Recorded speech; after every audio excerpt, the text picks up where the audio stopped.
Praise the lord అందరికీ. ఈరోజు మనం యేసు చెప్పిన ఒక అందమైన కథను వినబోతున్నాం.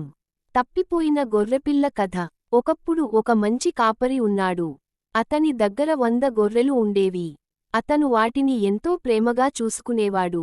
ఒక రోజు సాయంత్రం కాపరి గొర్రెలను లెక్కపెడుతుంటే 91, 92, 98, 99. ఓహ్! ఒక గొర్రెపిల్ల కనిపించడం లేదు.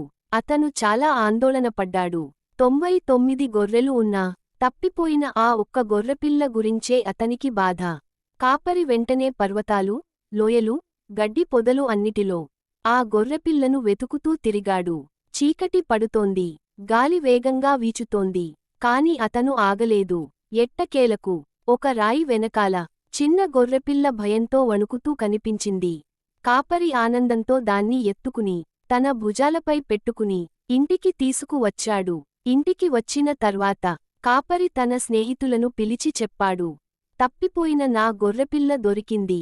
రండి, నాతో కలిసి ఆనందించండి. యేసు చెప్పిన ఈ కథ మనకు ఒక గొప్ప సందేశం ఇస్తుంది.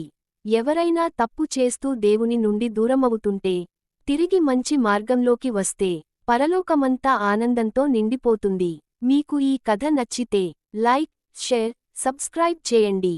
మరిన్ని బైబిల్ కథల కోసం మా ఛానల్ను ఫాలో అవ్వండి.